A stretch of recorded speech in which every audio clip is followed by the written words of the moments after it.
Glória a Deus, aleluia. Muito bom, irmão. Vamos dar continuidade às aulas que estávamos tendo aí. Estávamos falando da última semana. Eu montei aqui uma apresentação para ficar um pouco mais dinâmico sobre os assuntos que estávamos tratando. Nós falávamos dos selos, das trombetas, das taças, só que hoje vamos dar ênfase aos últimos eventos, 1260, 1290 e 1335 dias, que está lá em Daniel, capítulo 12. Importante entendermos estes eventos, porque são eventos que antecedem ao reino vindouro, o reino milenar. Amém? Nós estávamos tratando da última semana. Nos estudos que nós estávamos trabalhando aqui, nós temos ali o selamento dos 144 mil, ali à esquerda. Ali à esquerda. É necessário que haja o selamento dos 144 mil, que é a igreja gloriosa, tá? Para que os eleitos, os filhos de Deus, não sejam alcançados pelos danos dos flagelos que vão ser derramados sobre a terra. Esses flagelos começam a ser derramados com as primeiras trombetas. Isso nós lemos lá em Apocalipse, capítulo 7. Nós até podemos dar uma lida aqui, nos primeiros versos de Apocalipse 7. Depois desses eventos, observei 4 anjos em pé nos 4 cantos da terra, com a missão de reter os 4 ventos da terra e evitar que qualquer massa de ar fosse sobrada sobre a terra, o mar ou sobre qualquer ave. Então, vi um outro anjo subindo do Oriente, tendo o selo do Deus vivo. Ele bradou com voz grave aos 4 anjos a quem havia sido concedido poder para produzir destruição na terra e no mar. Não danifiqueis a terra, nem o mar, nem as árvores, até que selemos as testas dos servos do nosso Deus. Amém. Então, há necessidade de selar o povo de Deus antes dos eventos que vão danificar terra, por isso que menciona terra, mar, árvores, porque são elementos que nós encontramos nas trombetas. E daí a necessidade, irmão, de entender toda essa trajetória da última semana. Tem 3 anos e meio para o ministério das duas testemunhas. É o chamado ao arrependimento. É o grande avivamento que a igreja espera, está aí, nesse período de 3 anos e meio. Apocalipse 11, verso 3, verso 4, diz que elas vão profetizar por 1260 dias. E no Apocalipse 11 ainda diz que quando encerrar o ministério, é que então a besta vai perseguir os santos. Então, nós temos aí, no Apocalipse 11, os 7 anos. Os primeiros 3 anos e meio do ministério das duas testemunhas, que vai despertar as virgens e que vai chamar o arrependimento a todas as nações. Depois que encerrar o ministério das duas testemunhas, a besta que sobe do abismo para a perseguição aos santos, é a grande tribulação. E nesse período é que a igreja será protegida no deserto, ela foge para o deserto, e ela é protegida no deserto. Por isso que eu coloquei ali embaixo os períodos que estão equivalentes. Um tempo, tempos, metade de um tempo, 1260 dias, 3 anos e meio, 42 meses, ou 3 dias e meio, profeticamente falando, é referente ao mesmo período. A importância de entender a conexão de Daniel e Apocalipse, que a gente já tratou isso nos estudos anteriores. Quando a gente fala dos selos, eu sempre coloco organizo dessa maneira. Quem é que vai abrir os selos? O Cordeiro, Jesus. Ele é o único que é apto para abrir os 7 selos. Isso está em Apocalipse, capítulo 5. Quando ele vai abrindo, ele vai revelando os eventos da última semana de uma maneira mais não tão profunda. Ele vai abrindo para descortinar. Então, nós temos o primeiro selo, que é o cavalo branco, O segundo selo, que é o cavalo vermelho, fala de uma espada da morte. O terceiro selo, do cavalo preto. E o quarto selo, do cavalo verde. Nós já falamos um pouco desses cavalos, né? E a gente enxerga aí o início de uma batalha começando. Como eu digo, uma batalha tem dois lados. Muitos enxergam o cavalo branco como anticristo, mas nós, quando temos o discernimento da ação das duas testemunhas, que elas começam o testemunho ao mesmo tempo, praticamente, em que faz acordo com muitos, o anticristo, junto com os 10 chifres, faz acordo com muitos por uma semana, então nós enxergamos os dois lados da batalha. Inclusive, irmãos, a igreja primitiva enxergava Cristo neste cavalo branco. Eu só não trouxe aqui as citações, mas nós temos aqui fontes que evidenciam que a igreja primitiva acreditava que esse cavalo branco era Cristo. Amém? E aí, então, o quinto selo, quando fala dos mártires, o clamor dos mártires, as almas debaixo do altar, clamando, até quando para a justiça? E aí o Senhor responde, até que os conservos sejam acrescentados, os mártires que ainda hão de morrer. Ou seja, já está mostrando o martírio que vai acontecer na segunda metade, as duas testemunhas morrendo. E aí eu enxergo o quinto selo já na segunda metade. E o sexto selo fala do dia do Senhor. É o sinal que vai escurecer o sol, a lua se tornará sangue, as estrelas caindo do céu. Então virá o sinal da vinda do Filho do Homem, mostrando já no finalzinho, onde Jesus aparece para voltar. E o sétimo selo é aquilo que a gente, no encerramento da aula, a gente falou, né? Que houve silêncio no céu por meia hora. E então foram apresentadas as 7 trombetas. Então eu vejo esse sétimo selo como aquele desdobramento que a gente vem falando. Vai dar mais um na última semana, agora pela perspectiva das trombetas. Então, olhando aqui a linha da última semana, eu enxergo dessa maneira. Os 4 primeiros selos envolve a missão ali das duas testemunhas, num confronto que vai ter com o sistema babilônico, e claro, vão ter flagelos acontecendo ali, e os flagelos a gente vai chegar nas trombetas também. O quinto selo já dentro da última metade, da última semana. O sexto selo ali no finalzinho, porque é a volta do Senhor. E o sétimo selo é o zoom referente às trombetas. Falando das trombetas, a gente também já esclareceu sobre isso, né? Mas vamos falar um pouquinho mais aqui.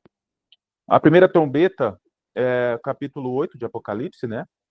Ele fala de danificar 1/3 da terra. E ali tem as árvores. Já começa. As testemunhas estão profetizando, né? Arrependam-se, arrependam-se. E os rebeldes, continuando rebeldes, virão flagelos, e os flagelos danificando a terra. Para testificar, corroborar com a palavra que as testemunhas vão proclamar. O que está escrito em Mateus 16, Mateus 18, o que disserem na terra será ligado no céu. Então, tem um contexto bem interessante para os nossos dias, sim, mas também tem uma amplificação aí de algo profético também. O que os servos do Senhor disserem na terra, proclamarem, ligarem na terra, será correspondido do céu. Assim como Elias, lembra de Elias, quando ele disse assim, segundo a minha palavra, não vai chover. Então, de novo vai acontecer, as testemunhas vão falar, não vai chover. Está escrito em Apocalipse 11, de que não vai ter chuva durante o ministério delas. É o ministério do Elias que virá. Ele disse isso. E de novo vai acontecer. Apocalipse 11 fala que durante o ministério não vai ter chuva. Esses homens têm a capacidade de trancar o céu, de maneira que não chova durante o tempo em que estiverem profetizando. E têm poder de transformar a água em sangue e ferir a terra com toda espécie de flagelos, quantas vezes ordenaram. Então, o poder vai estar com as testemunhas, né? O Senhor vai derramar poder sobre elas para que elas profetizem. No versículo 5, diz assim, se alguém tentar causar-lhe algum dano da boca delas, da boca das testemunhas, né, deles, vai sair fogo e devorará os seus inimigos. Portanto, é assim que deve ser destruída qualquer pessoa que intentar contra as suas vidas. Então, nesse primeiro período de 3 anos e meio, elas vão ter muita liberdade e muito poder de Deus. É por causa desse poder que elas vão ter que as pessoas vão rodeá-las, né? Que vão festejar quando elas forem expostas, né? Em praça pública, porque ali, assim, pô, poxa, agora tem paz, agora acabou o nosso problema. Mas vão ressuscitar, Exato. né? Então, a importância de entender o ministério das duas testemunhas pelo prisma das Escrituras. Quando eu entendo a trajetória do Elias, entendo, não é só para aquela história. Ali é sombra de entender o futuro. Amém? E até aproveitando essa história de Elias, que eu acho que a história de Elias realmente, como uma sombra para entender o futuro, quando Elias avisa Acabe, olha, pega os seus carros aí, prepara os seus carros, porque está vindo uma grande chuva. E Acabe começa a sair com os seus carros, né? Ele sai com o seu carro. E, de repente, o poder do Senhor, né? O Espírito de Deus se aposta de Elias, e Elias corre como ele ultrapassa o carro. Ó, tchau, Acabe. Né? E ele passa correndo, ele corre mais rápido do que um carro. Mais que o The Flash. Existia um poder, acho que o The Flash te ajuda aí. Existia um poder sobre ele, né? Que fez com que ele tivesse esse movimento rápido, essa movimentação, um longo espaço, né, de trajeto, mas muito rápido, a ponto de correr mais rápido que um carro. Só o poder de Deus para fazer isso, né? Maravilha, né? A gente vê aí, né, Paulo? Porque se a gente vai parar... Aí, vamos ganhar poder, né? Se a gente parar para pensar, poxa, mas da boca deles vai sair fogo que vai consumir, meu Deus, já é inimaginável, né? Já é uma coisa assim, inimaginável, mas é poder de Deus. Poder de Deus. Poder de Deus que faz um homem correr mais rápido que um carro. Tudo bem, né? Não é um carro como o carro que nós temos hoje, mas ainda assim era um carro puxado por um cavalo, assim. Um cavalo que corre. E com certeza, né? Porque não há nada novo para o sol. Se fosse hoje, ia correr mais rápido que um carro. Exatamente. Glória a Deus. Então, os eventos continuam, né? Segunda trombeta, 1/3 dos mares, das navegações, está aí a economia já entrando em colapso, porque a economia é movida mais de 80% pelas navegações marítimas, né? E daí o sistema vai colapsando, o sistema babilônico, né? A grande meretriz vai sofrendo com seus mercadores, lembra da nosso estudo? Os mercadores vão sucumbindo junto com a grande Babilônia. E a terceira trombeta, 1/3 das fontes das águas. Aqui nessa trombeta tem morte de pessoas. E daí, na quarta trombeta, que é tipo assim, no encerramento do ministério das duas testemunhas, escurece o sol, 1/3 do sol, 1/3 da lua, 1/3 das estrelas. E daí eu fiquei meditando sobre isso. Por que 1/3 das árvores? Por que 1/3 dos mares? Por que 1/3 das fontes das águas? Por que 1/3 da luminosidade do sol, da lua e das estrelas? É um aviso, irmão. É um aviso. Sai dela, povo meu, porque vocês vão se corromper. Principalmente essa mensagem, irmãos, para aqueles que foram chamados por Deus, mas que estão atrelados à iniquidade. A igreja que, infelizmente, a parte da igreja que vai apostatar. Então, durante o ministério das duas testemunhas, infelizmente, virgens loucas acordam, mas elas não têm um azeite. Lembra do estudo que a gente falou disso? E como que nesse 1/3, 1/3, 1/3, ele resulta nessa apostasia? Aqui, quando nós lemos Apocalipse 12, verso 4, onde o dragão, com a sua cauda, arrastou consigo 1/3 das estrelas do céu. E a gente falou aqui, o Léo apresentou, acerca da apostasia que vai acontecer. Então, durante essa trajetória, esses flagelos que caem, onde 1/3 das coisas da terra vão danificando, é como uma mensagem para aqueles que ainda resistem e que ainda querem ficar na iniquidade. Infelizmente, não será suficiente. Eles vão cair na apostasia. Está escrito. 2 Tessalonicenses, capítulo 2, Paulo descreve de que a vinda do nosso Senhor não acontecerá sem que antes venha a apostasia. E então se manifeste o filho do pecado, o homem da iniquidade, o anticristo.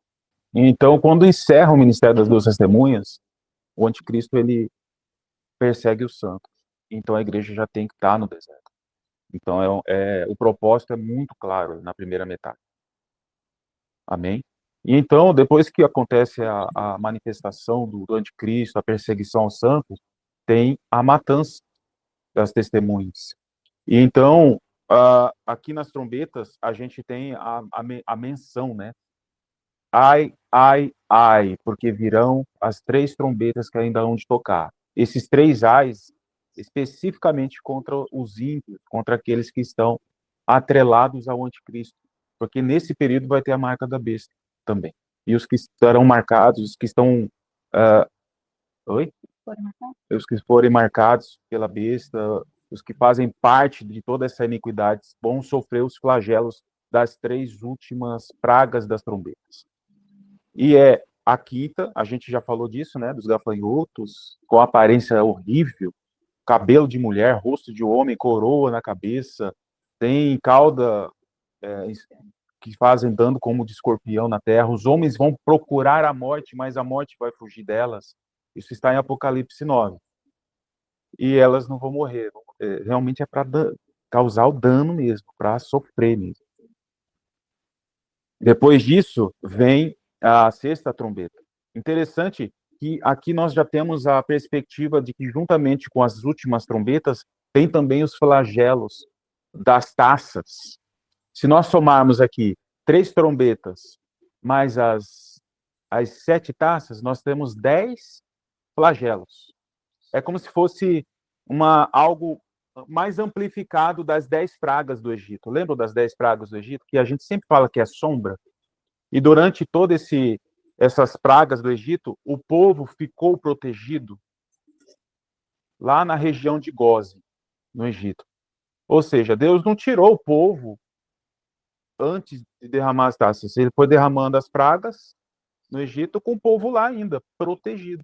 O povo não foi danificado com as pragas, com as 10 pragas do Egito. Da mesma forma, enquanto estiver derramando as pragas aqui, o povo de Deus vai ser protegido. Amém? Isso, porque está marcado pelo sangue do Cordeiro. Estamos marcados pelo sangue do Cordeiro. Então, nós temos aqui as trombetas mais ou menos, tá, irmão? Porque tem limite, né, de espaço aí, mas eu tentei colocar o mais próximo possível aí. A quinta e a sexta e a sétima trombeta um pouco mais para frente, porque vai ter um período ali de falsa paz e segurança, lembra?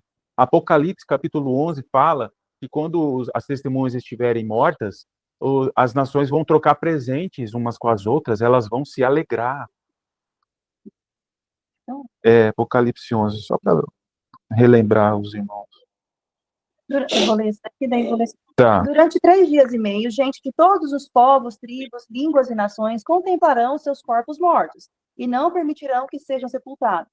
Os habitantes da terra muito se alegrarão pelo que aconteceu com as testemunhas e festejarão, mandando presentes uns aos outros, porquanto esses 2 profetas tinham afligido os que vivem na terra. Amém. Então, nós temos aí a menção aí dessa falsa paz e segurança. Então, quando estiverem em paz e segurança, virá sobre eles repentina destruição, como Paulo descreveu. Acredito aí que mais de 2 anos, há uns 3 anos aí, mais ou menos, talvez menos. Eu coloco entre 2 anos e meio e 3 anos. Porque a quinta trombeta vai durar 5 meses. Né? Então, nós temos um período de 3 anos e meio, e mais o período do Armagedon, que a gente vai tratar daqui a pouquinho. O Léo quer falar um pouquinho? Tá. Então vamos prosseguir. Eu já deixei ali, irmãos, tá vendo aquela trombetinha ali, ó? No finalzinho tá 1260 dias. Isso é importante, porque a gente vai enxergar aí nesse 1260 a 7ª trombeta, que é a última trombeta, irmão, que Paulo descreve lá em 1 Coríntios 15, do 51 ao 52. Ao toque da última trombeta. E Paulo fala assim, ó: os que morreram em Cristo ressuscitarão primeiro. Amém? E aí, tem um mistério aí, irmãos. Que mistério é esse? Mistério que nós lemos ali, eu já falei, né, mas eu vou reiterar, Apocalipse, capítulo 10, verso 7. Tem um anjo ali para falar com João. Esse anjo está com o rosto iluminado, os pés como bronze polido, ele está vestido de linho, ele ergue as mãos para o céu e jura por aquele que vive eternamente. E aí ele fala. Por que eu estou falando a descrição do anjo e o gesto que ele faz? Porque lá em Daniel tem um anjo vestido de linho, o rosto iluminado, pés como latão reluzente, e ele levanta a mão para o céu, jura por aquele que vive eternamente. Um anjo com a mesma aparência e faz o mesmo gesto. Daí a gente liga as duas falas desse anjo que falou para o João e do anjo que falou para Daniel. O anjo que falou para João declarou: mas nos dias em que o sétimo anjo estiver para tocar a sua trombeta, vai se cumprir o mistério de Deus, da forma como ele anunciou aos seus servos, os profetas. Anotou, anotou. Como digo, né? Pega aí, irmão. Pega essa fala aí. Lembra, irmãos? Sétima trombeta. E aí, o que o anjo falou para Daniel? Lá em Daniel, capítulo 12, verso 7, ele declara: O homem vestido de linho, que estava acima das águas do rio, levantou ao céu a mão direita e a mão esquerda, e eu ouvi jurar por aquele que vive para sempre, e acrescentou: haverá, pois, um tempo, tempos e metade de um tempo, quando a fragmentação do poder que está nas mãos do povo sagrado for completada, começar a terminar, então, em seguida, tudo se cumprirá e estará terminado. amém. E aí, Daniel tinha perguntado para o anjo: quando é que vão acontecer essas maravilhas? Que maravilhas que eram essas em Daniel 12? Em Daniel 12, 1, diz que tem uma grande aflição como nunca houve. Então, tem grande tribulação aí. No verso 2, que depois do verso 1, diz que vai haver a ressurreição daqueles que vão herdar a vida eterna. Então, eu pergunto novamente, o arrebatamento, a glorificação acontecerá antes ou depois da ressurreição? Depois. Então, se aqui em Daniel 12 a ressurreição é depois da grande tribulação, o arrebatamento é depois da grande tribulação. Essa é a chave. Amém? No verso 3 de Daniel 12, diz que os sábios resplandecerão como estrelas no fulgor do firmamento. Glorificação. Amém? Está aí a chave, irmãos, do arrebatamento. Amém? Por isso que Paulo descreve em 1 Tessalonicenses, capítulo 4, no verso 16, que ao toque da trombeta de Deus tem a voz de arcanjo. Ele cita a voz de arcanjo. Por quê? Ele faz menção ao Miguel, que está em Daniel 12. Vamos ler Daniel 12? E naquele tempo se levantará Miguel, o grande príncipe, que se levanta pelos filhos do teu povo.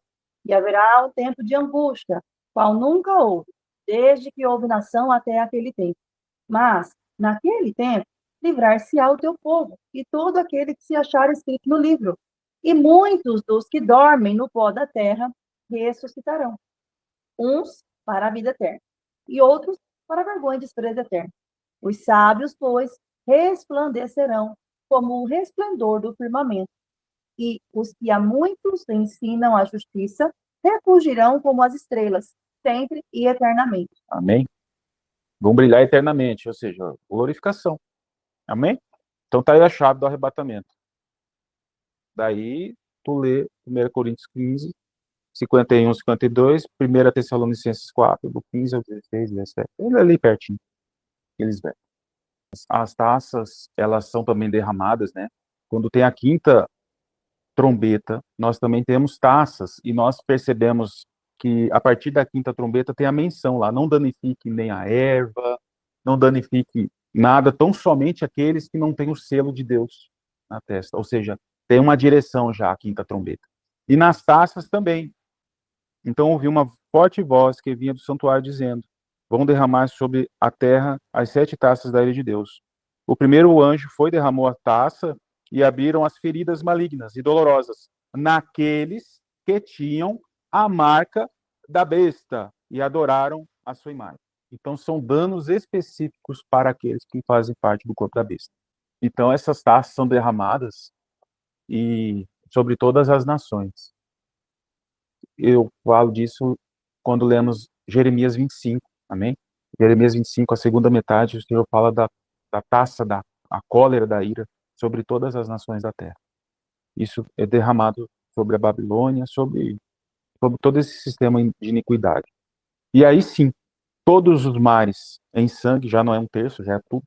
Todas as fontes de água em sangue, é tudo, menos o local onde a igreja será protegida. E ali o Senhor faz brotar rios no ermo. Amém? Isaías 43 e outros profetas. E aí, a quarta taça, o sol queimando os homens, e não só os homens, né? Todos esses artefatos eletrônicos aí, ó, acabou. Vai tudo virar o tempo da pedra lá, como é que fala? Idade da pedra. Não vai ter mais nada eletrônico para usar. Helicóptero, drones, acabou. E aí, a quinta taça seriam trevas e dores, eles vão morder a língua. Vai voltar o código Morse. Código Morse. Código Morse, sinal de fumaça, irmãos. Pombo, correio, sinal de fumaça. Olha aí. E daí, por isso que faz sentido, irmãos. Faz sentido a sexta taça secar o rio Eufrates. Por quê? Vai secar o rio Eufrates para um propósito. É o próprio Deus armando a situação para juntar as nações. Juntar para quê? Para ele pisar o lagar, irmão. Pisar e espirrar sangue para tudo quanto é lado. Ele volta para pisar o lagar. Matar muita gente. Esse é o Jesus que volta. Amém? Salpicado de sangue. É o Jesus que vai voltar para pisar. Ele vai armar para que as nações se ajuntem. E secar o rio Eufrates tem um propósito. De trazer os reis do Oriente para a batalha do Armagedon. Está escrito. Né? Nós só não estamos lendo muito, irmão. Está em Apocalipse 16, tá? E vocês leem depois com calma para entender o contexto.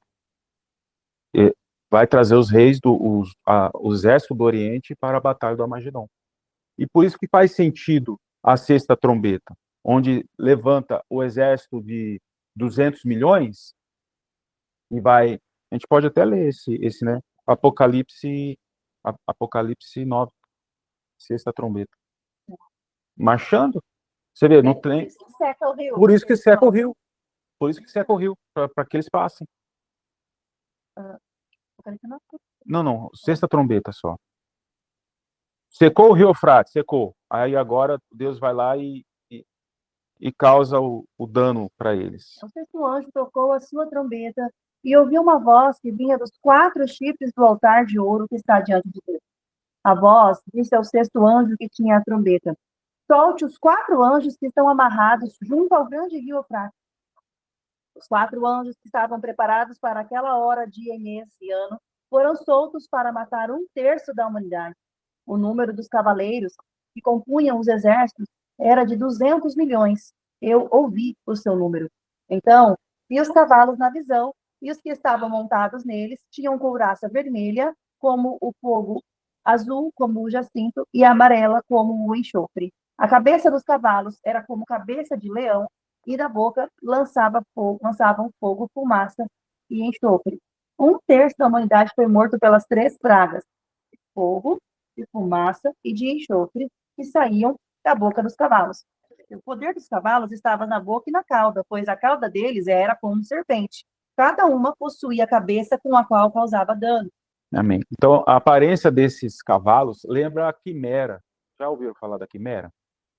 Da mitologia grega? Não? É mais ou menos aquela aparência ali, ó. Ela era um leão, cauda de serpente. Era uma mistura híbrida de animais. E a mitologia diz que a quimera, ela traz confusão. Ela é um símbolo de confusão mental nas pessoas. E o Senhor levanta daí, então, esses 4 anjos e um exército de 200 milhões com uma aparência que causa o quê? Confusão nos inimigos do anticristo. Tanto é que eles fazem com que um mata o outro.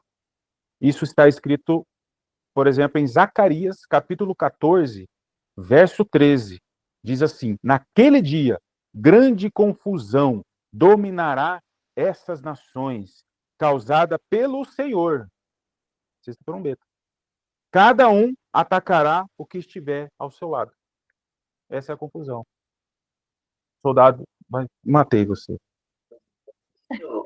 Já aconteceu. Por isso a importância de conhecer as Escrituras na batalha de Josafá. Isso.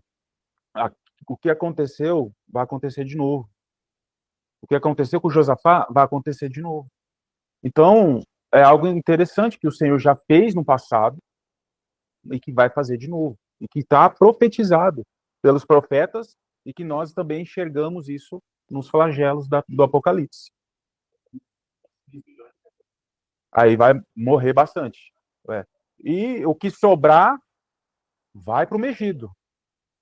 É como o pastor Pedro fala, né? No Megido ali é só para chutar o cachorro morto, porque depois de tanto flagelo, de tanta praga, né, ainda assim vão se juntar ali no Megido. Por isso que eu vejo a 7ª taça ali, posteriormente à 7ª trombeta, porque a 7ª trombeta do arrebatamento, chamar os santos, na reunião dos ares, e a 7ª taça para que haja o apedrejamento contra a grande prostituta. Amém? Então, mais ou menos assim que a gente está enxergando os flagelos, selos, trombetas e taças na última semana. Vamos avançar. Por quê? Porque eu já falei para vocês dessa parte, dos 1260, que é a 7ª trombeta, que é o arrebatamento. Até aqui, tranquilo? Amém? E aí, tem até os 1290 dias. Depois do tempo em que o sacrifício diário for tirado e posta a abominação desoladora, haverá ainda 1290 dias. A volta de Jesus é o terceiro ai, é o definitivo. Vai acontecer a reunião dos santos nos ares, a igreja glorificada, e então o Senhor Jesus vem com o exército, incluindo a igreja.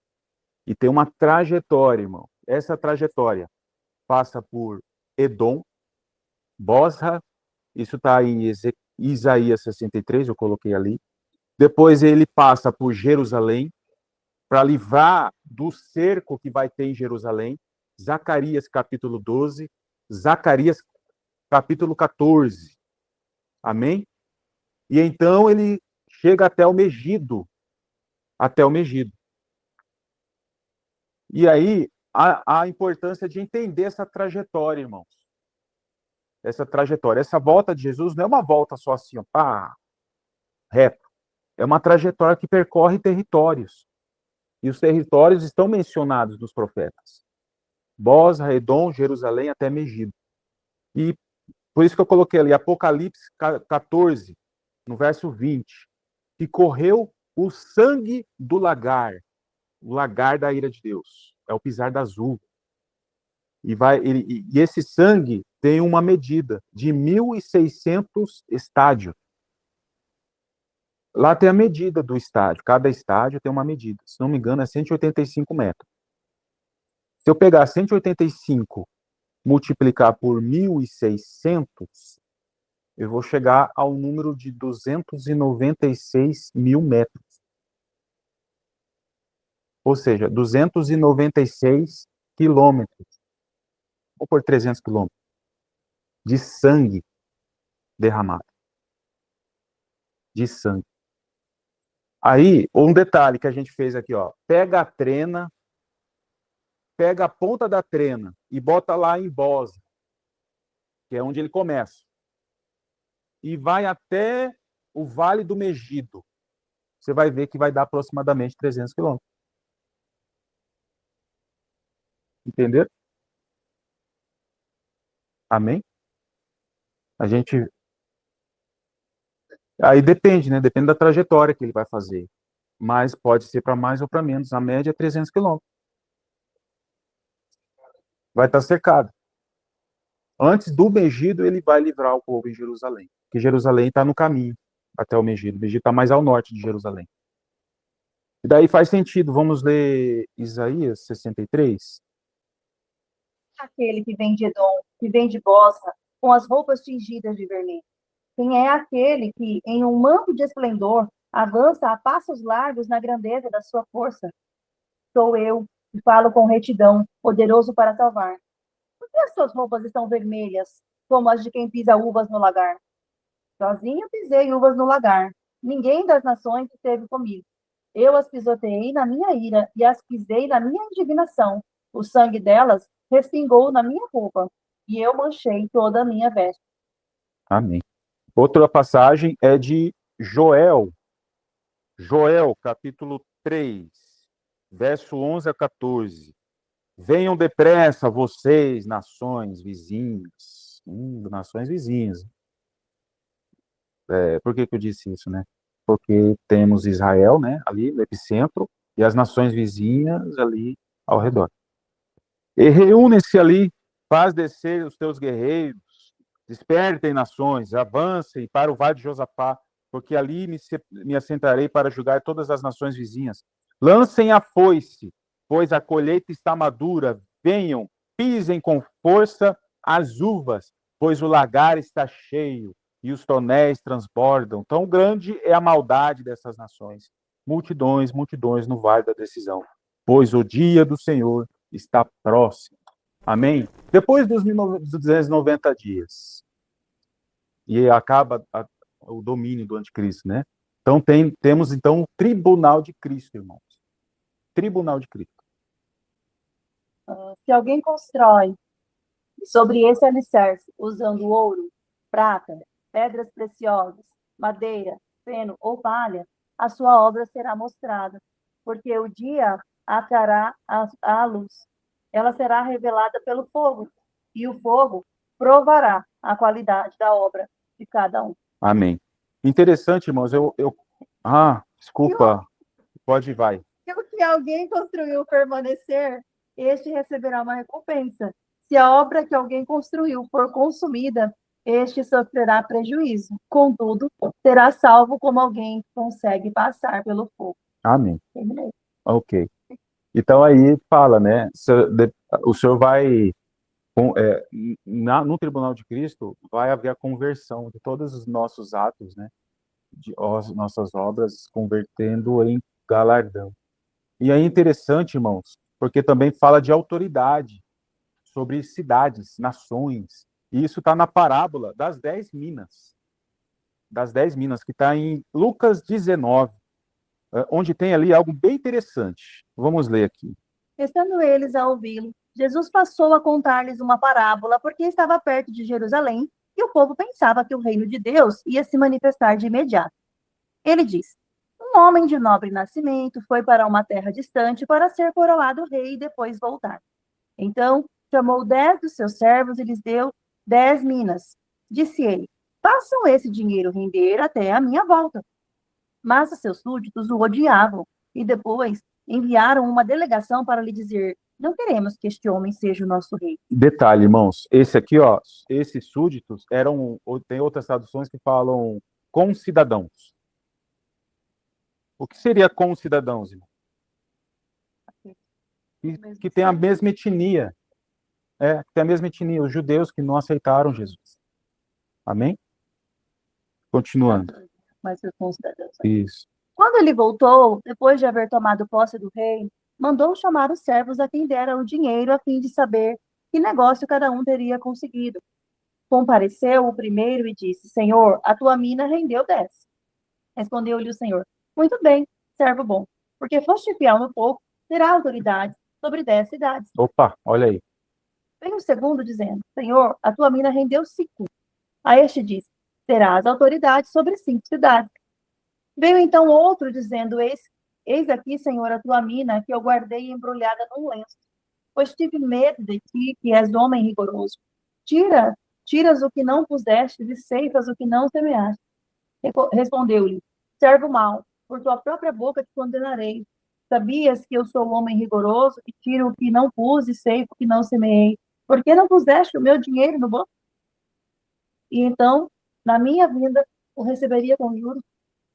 E disse aos que o assistiam: tirai-lhe a mina e dai ao que tem 10.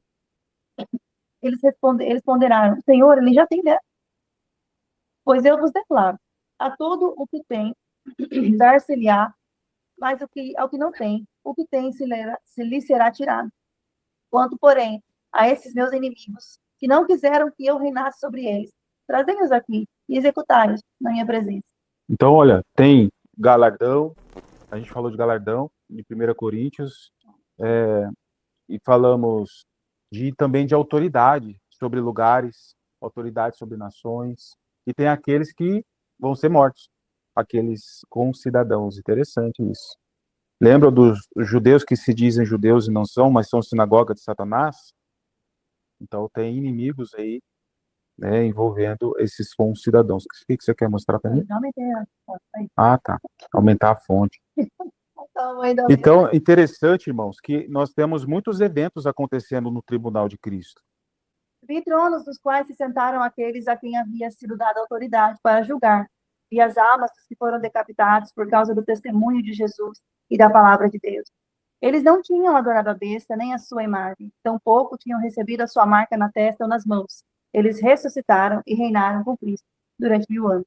Interessante falar de tronos, porque os 12 apóstolos vão se assentar nos tronos para julgar, e as 12 tribos de Israel, olha só que interessante, aqui está em Lucas 22, diz assim no verso 28, vós sois os que tendes permanecido comigo nas minhas tentações, assim como meu pai me confiou o reino, eu vos confio, para que comais, bebais a minha mesa no meu reino, está falando do reino, e vos assentareis em tronos para julgar as 12 tribos de Israel. Interessante, julgar as 12 tribos de Israel. E muitos não enxergam um Israel terreno no reino. Na próxima aula, nossa última aula aqui, né, nós vamos expor a igreja no reino, um Israel terreno no reino e as nações da terra nesse reino. E essa dinâmica acontecendo. Amém? Daniel. Enquanto eu olhava, tronos foram colocados e o ancião de dias tomou assento. A sua veste era branca, como a neve. O cabelo era branco, como a pura lã. O seu trono era envolto em fogo e as rodas do trono estavam em chamas. De diante dele saía um rio de fogo. Milhares de milhares serviam-lhe. Milhões de milhões estavam diante dele. O tribunal iniciou o julgamento e os livros foram abertos. Continuei a observar, por causa das palavras arrogantes que o Chico falava. Fiquei olhando, até que o animal foi morto e o seu corpo foi destruído e lançado no fogo. Dos outros animais, foi retirada a autoridade, mas eles tiveram a permissão para viver por um período de tempo. Lembra a gente estudou os animais de Daniel? O leão, o urso, o leopardo, entendeu? Um animal terrível com 10 chifres.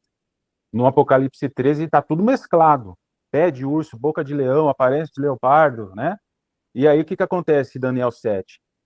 Acontece a volta do Senhor, os tronos são postos, e esse chifre que falava palavras insolentes, que é o anticristo, é aniquilado. E o corpo do animal é desfeito. Então restam o quê? Os animais que restam, ou seja, demonstrando de que vão restar nações. Vão restar nações. Nem todo mundo vai morrer. Vão restar nações. Abre Zacarias 14, 16. Vão restar nações. E estas nações vão perder autoridade, não vai ter autoridade sobre nada, mas eles vão ter oportunidade de ter um tempo prolongado. Esse tempo prolongado de Daniel 7 fala de entrar no reino milenar, ter uma prolongação de tempo. Essa prolongação de tempo é a entrada das nações no reino milenar. Pode ler. Então, os sobreviventes de todas as nações que atacaram Jerusalém subirão ano após ano para adorar ao rei, o Senhor dos Exércitos, para celebrar a festa da Sabã. Amém. Então vão restar nações, e estas nações também vão passar pelo crivo do tribunal de Cristo. Essas nações, como elas não vão ter corpo glorificado, elas ainda vão ter corpos corruptíveis, né? Vão poder errar, e elas vão ter que aprender da lei, como está em Isaías, capítulo 2, se você quiser anotar aí, Isaías 2 e Miqueias, capítulo 4. A gente vai detalhar isso na próxima aula, né, porque vamos falar das nações que vão restar, mas são essas passagens que falam que as nações terão de ir até Jerusalém para aprender da lei do Senhor. E aprendendo da lei, elas vão ter o senso de consciência. E aí elas vão entender e viver retamente diante do Senhor. Então, amém. Falamos aqui, o Joel 3:12 fala do vale, eu vou julgar todas as nações, né? Porque vou julgar ali no vale de Josafá. Então, tem aí um crivo sobre as nações. E tem uma passagem interessante, irmãos, que está Mateus 25, 32 e 33. Aqui, irmãos, muitos enxergam a igreja aqui, tá? Muitos enxergam a igreja aqui. Mas eu vejo aqui que existe uma camada mais ampla, uma camada de que nós podemos enxergar as nações aqui também, neste crivo do tribunal. Vamos ler? Todas as nações serão reunidas diante dele, e ele separará umas das outras como o pastor separa as ovelhas dos bodes. Ele colocará as ovelhas à sua direita e os bodes à sua esquerda. Isso quando vier o Filho do Homem, com todos os anjos com ele, e ele se assentará no trono de sua glória. E ele se assentará no trono é quando ele vier para reinar. E aí fala, interessante, é quando fala aqui, ó, ele vai falar para uns e para outros, né? Porque tive fome e me deste de comer, tive sede e me deste de beber, era forasteiro e me hospedaste, estava nu e me vestiste, enfermo e me visitaste. E aí eles perguntam, mas quando que fizemos isso? E aí ele responde, em verdade vos afirmo que sempre que o fizeste a um destes pequeninos irmãos, fizeste a mim. Irmãos, aqui tem uma chave. A igreja hoje sabe que tem que servir um faminto, que tem que aquecer aquele que passa frio, que tem que acolher os necessitados. Então aqui, irmãos, é algo que vai mais profundo, vai além do que dos atos de justiça da igreja, porque as nações também vão passar por um crivo, por um tribunal. E quando ele disse aqui, ó, quando vocês fizeste a um dos meus pequeninos irmãos, quem que é o primogênito dentre muitos irmãos? Jesus. Olha os irmãos de Jesus. Eu sou. Nós somos os pequeninos irmãos de Jesus. Amém? A Danizinha pequetica, né? Então eu enxergo algo além, que vai além de uma mensagem que é para a igreja. Também é uma mensagem para as nações que vão restar. As nações que vão acolher a igreja quando vai estar fugindo, quando vai estar na fuga, daí vão ter nações que vão estender a mão para poder acolher aqueles que estarão fugindo. E a gente sabe que com a igreja, muitas nações também vão estar indo com a igreja para o deserto. Então nós temos enxergado neste contexto, neste cenário, as nações. Amém? E por isso que dentre as nações ele vai separar ovelhas e bodes.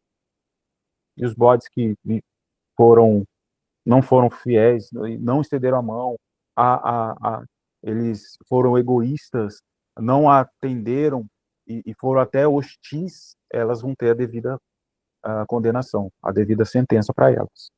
Amém? E a gente sabe, irmãos, que as nações restantes e o próprio Israel terreno, eles vão receber porção de terra no milênio. Não é a herança dos eleitos da igreja. A igreja, ela reina com Cristo sobre tudo. Amém? Herança dos filhos de Deus. Mas os súditos, as nações da terra, Israel, eles precisam de uma terra para poder o quê? Plantar, colher, reconstruir cidades. Não é a igreja que vai pôr tijolo e vai plantar o milho lá. Não. A igreja vai ter o seu súdito. E estes súditos precisam de terra para plantar, para colher, para reconstruir. Isso a gente vai ver mais detalhadamente quando a gente estudar sobre o milênio. Amém? Inclusive, eu quero até ler para vocês. Olha só que interessante. Quando o Altíssimo distribuía, isso está em Deuteronômio 32, verso 8, tá? quando o Altíssimo distribuía as heranças às nações, quando separava os filhos dos homens uns dos outros, fixou os limites dos povos, segundo o número dos filhos de Israel. Amém? Ou quando fala herança para as nações, não é herança no sentido de uma igreja reinar sobre tudo, mas de receber uma terra. Outra passagem que fala sobre isso. Tem uma sorte aqui de terra, uma distribuição de terra para as 12 tribos de Israel terreno, não glorificado.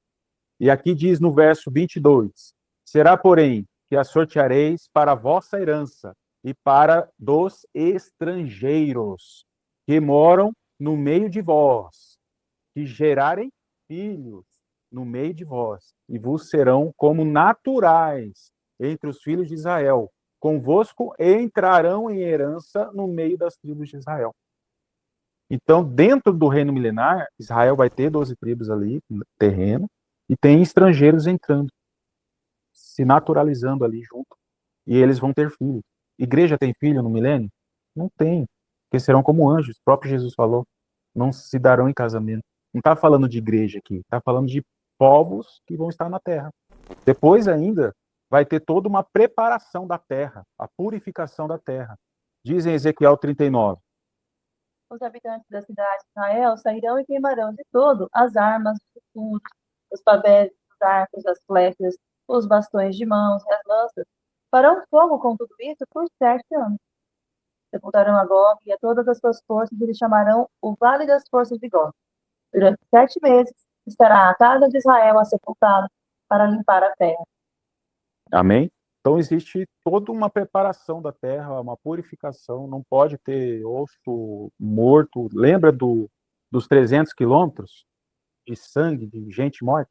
Tem que limpar toda aquela área ali. Disse-me o homem, agora Ezequiel 40, no capítulo seguinte.